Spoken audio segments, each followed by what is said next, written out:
Bonjour tout le monde. Aujourd'hui, on va essayer de parler sur le protocole SNMP. Cela veut dire en anglais SNMP. Le protocole SNMP est utilisé pour superviser les équipements qui sont sur le réseau. Comme vous le voyez sur la figure ici, le protocole est utilisé pour superviser et diagnostiquer les équipements qui sont sur le réseau. Il y a plusieurs versions de SNMP, mais les versions les plus utilisées sont SNMP version 1, SNMP version 2C et SNMP version 3. Les deux premières versions sont des versions qui sont très faciles à configurer, mais ces versions présentent des problèmes de sécurité. La dernière version qui est SNMP version 3 est une version qui n'est pas facile à configurer, mais qui est très solide en matière de sécurité. Cela veut dire que si vous utilisez SNMP version 3, la sécurité est renforcée au niveau de ce protocole, de cette version. Mais les deux premières versions présentent des problèmes de sécurité. Il faut mettre ça en tête. Et puis, il y a un vocabulaire qui est utilisé au niveau de ce protocole SNMP. Il y a ce qu'on appelle le superviseur SNMP. Cela veut dire le superviseur SNMP, c'est en quelque sorte l'appareil qui supervise les équipements qui sont sur le réseau SNMP. Et ces appareils qui sont supervisés, on les appelle les agents SNMP. Donc, les agents SNMP sont les appareils qui sont supervisés. Et lui, le superviseur, c'est ce qu'on appelle le superviseur SNMP. C'est lui qui a en charge en quelque sorte d'obtenir les informations qui sont au niveau des appareils sur le réseau SNMP. Donc, il faut mettre ça en tête. Et puis, il y a ce qu'on appelle OID en anglais. Cela veut dire OID ici, là. Ça signifie Object Identifier en anglais. Ça, c'est un long chiffre, en quelque sorte, qui est utilisé entre les appareils pour connaître l'information, l'état de l'appareil. Cela veut dire parce que chaque élément dans l'appareil, dans la machine, est associé à ce qu'on appelle un OID. Cela veut dire un OID. Le OID, là, cela veut dire que ça permet en quelque sorte, c'est le vocabulaire qui est utilisé entre l'agent et le superviseur. Et puis, il y a plusieurs OID utilisés au niveau de la communication entre l'agent et le superviseur. Et puis, les OID, en quelque sorte, sont groupés sur ce qu'on appelle MIB. MIB, cela veut dire en anglais Management Information Base. Donc, tous les OID là sont groupés au niveau du MIB. Donc, c'est ça que je voulais éclaircir. L'agent, comme vous le voyez ici là, lui, il peut demander un OID, le superviseur peut demander un OID à l'agent et l'agent va lui transmettre le OID. Et à partir de cet OID là, le superviseur va connaître l'état réel de l'équipement. Donc, grosso modo, le OID, c'est un élément essentiel au niveau du protocole SNMP. Et mettez en tête que les OID sont groupés dans un grand fichier qu'on appelle le MIB. Le MIB, c'est un fichier qui groupe tous les OID. Donc, pour ne pas tarder, je vais essayer d'aller sur Cisco Packet Tracer. Comme ça, je vais vous montrer en action comment il fonctionne, comment faire la configuration et comment fonctionne le protocole SNMP. Voilà.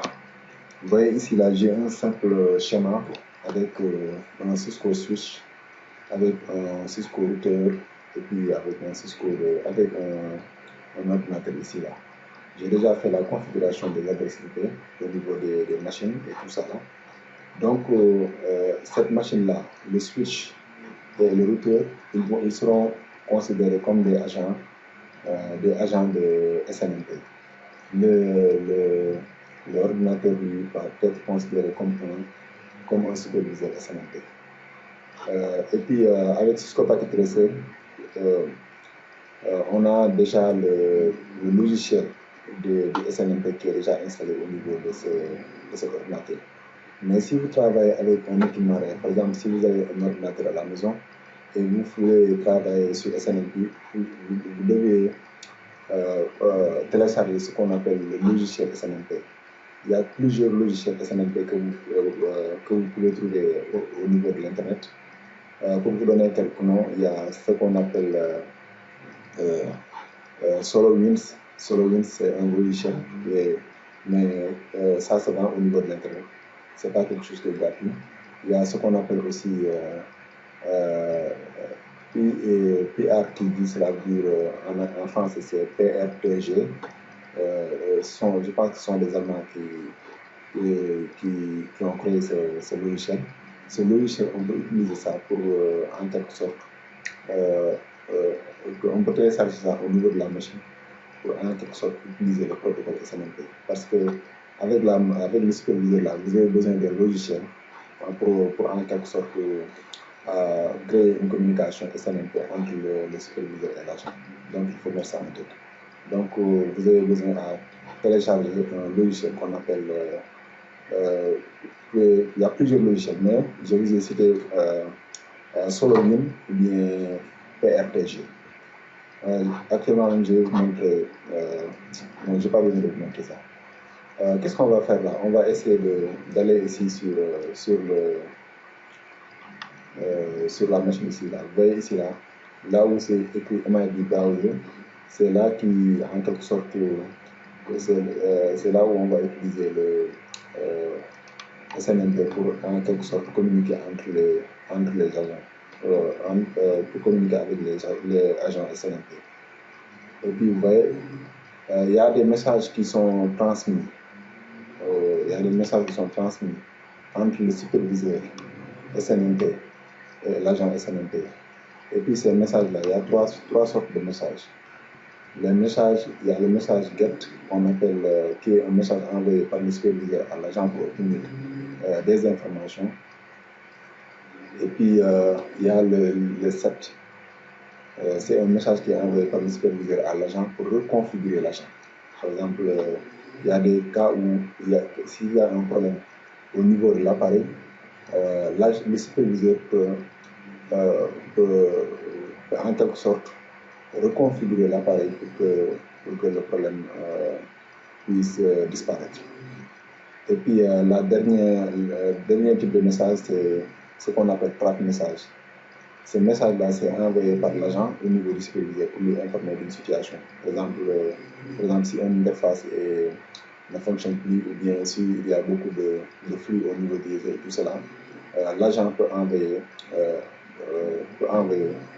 un message au niveau du superviseur pour lui informer de la situation. Grosso modo, ce sont ces trois types de messages qu'on a au niveau du protocole SNMP. Donc, on va retourner sur Cisco Packet Tracer. Comme ça, je vais essayer de vous montrer rapidement comment le protocole ça fonctionne, comment on fait la configuration. La configuration, c'est très simple. Pour que l'agent SNMP ici, là, la machine là, pour qu'il puisse communiquer avec le superviseur SNMP, pour qu'il puisse communiquer avec les agents SNMP, il faudrait qu'il y ait ce qu'on appelle community stream en anglais. Cela veut dire, pour simplifier ça, c'est un mot de passe qu'on va configurer au niveau de ces appareils et puis qu'on va aussi donner à cet appareil pour qu'il puisse en quelque sorte communiquer avec ces agents SNMP. Pour ne pas tarder, je vais commencer par le routeur ici. Là. On va essayer de faire la configuration rapidement.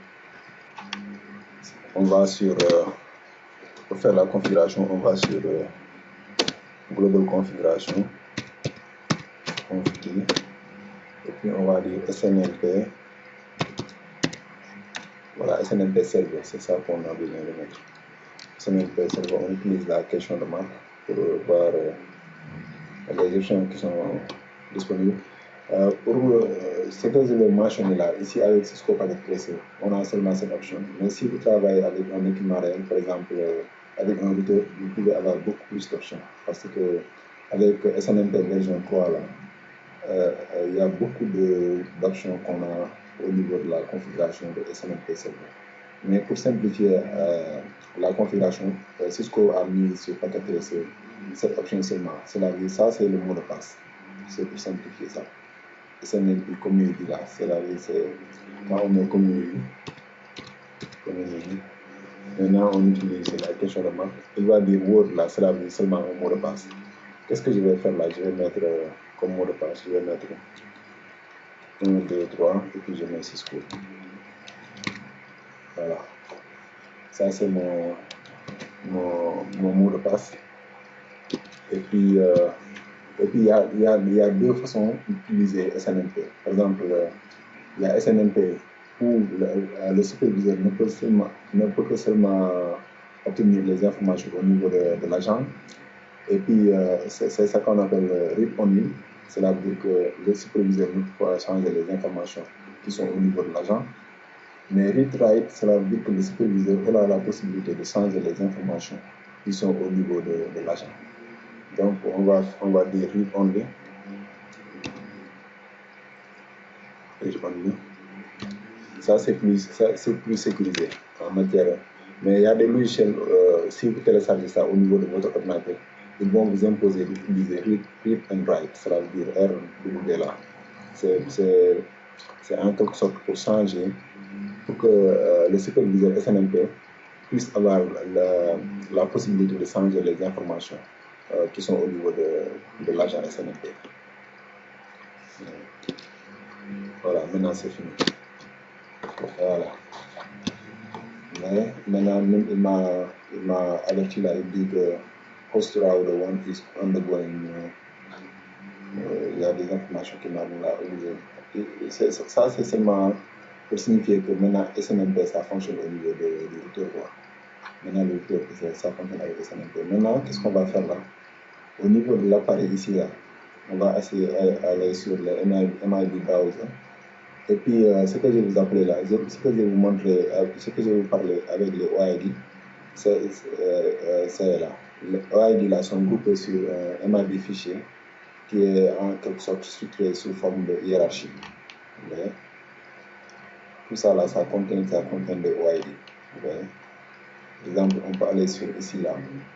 Mais avant de faire ça là, on va aller sur l'appareil et puis on va essayer de dire le community string qui a été utilisé. Et puis l'adresse à laquelle il va communiquer. On va mettre l'adresse de l'agent. C'est 192.168.1.1. Et puis vous voyez le read community, c'est ça que j'ai mis. C'est seulement pour que le superviseur ne peut que seulement obtenir des informations. Si c'était write community, cela veut dire que le superviseur peut obtenir les informations. En même temps, il peut aussi lire les informations. Voilà. On va mettre 1, 2, 3, Cisco. Voilà, et puis on dit, on clique, OK. On peut utiliser version 2, version 3. Pour ce cas-là, je vais essayer d'utiliser version 1. Et on va faire OK. Voilà. Mais tout ça là, ce sont des MIB. Et puis à l'intérieur, il y a ce qu'on appelle, par exemple les OID. Mais ce chiffre que vous voyez ici là, c'est un OID. Vous voyez? Voilà. Maintenant, si on veut obtenir le OID au niveau de l'appareil, qu'est-ce qu'on va faire là? Attends, je vais aller sur simulation mode pour vous montrer ce qui se passe là, grosso modo. On va aller sur simulation mode. On va capturer les paquets de SNMP et puis qu'est-ce qu'on va faire là? On va le tenir ici. Et puis on va dire go. Là, les messages là, il y a get, il y a set aussi. Ce qu'on appelle, ce que je viens de vous expliquer dans la présentation. On est intéressé ici par get. On va aller, vous voyez le paquet SNMP là, ça quitte le superviseur pour aller sur l'agent SNMP ici. Vous voyez, quand je clique sur le paquet, pour voir les détails, on va voir que c'est un paquet de GET. Vous voyez le request, cela veut dire que c'est un paquet de GET. Et puis vous voyez le community string là. Si l'appareil, si le superviseur n'a pas ce mot de passe là, il ne pourra pas communiquer avec l'agent. Il faut mettre ça en tête. Donc on laisse le paquet partir. Vous voyez, ça part, vous voyez, ça revient. L'agent a répondu. Vous voyez ici là au niveau d'ici. Vous voyez, request, cela veut dire avec version, ça donne toutes les informations. Ça c'est le SNMP version 1, ça c'est le community. Community, cela veut dire le mot de passe utilisé. Et ça aussi sont des autres informations, mais ça c'est le type de message que je parle là. Get message, cela veut dire c'est le get message quoi. Voilà. Ouais. Et puis le port qui est utilisé pour la communication, c'est le port 161. Il faut mettre ça en tête aussi. Voilà. Ouais. Maintenant ça part. Ça part. Ouais. Le paquet a été reçu. Maintenant le gars il a les informations. Là, il a crocheté ça en vert. Cela veut dire que grosso modo c'est comme ça que la communication comme ça que la communication entre le superviseur et l'agent ça fonctionne au niveau de SNMP. Je pense que ça, c'était une introduction au niveau du protocole. Il y a beaucoup de choses à apprendre sur SNMP, mais ça, c'était seulement une introduction de base pour que vous puissiez avoir une idée de ce que c'est le protocole SNMP. Parce qu'il y a beaucoup de gens qui entendent SNMP, mais ils ne connaissent pas en réalité ce que signifie ce protocole et puis quelle est l'utilité de ce protocole dans le réseau informatique. Et je vais vous dire aujourd'hui, avec le développement de l'informatique, avec le développement rapide de l'informatique, il est même indispensable d'avoir un réseau sans SNMP.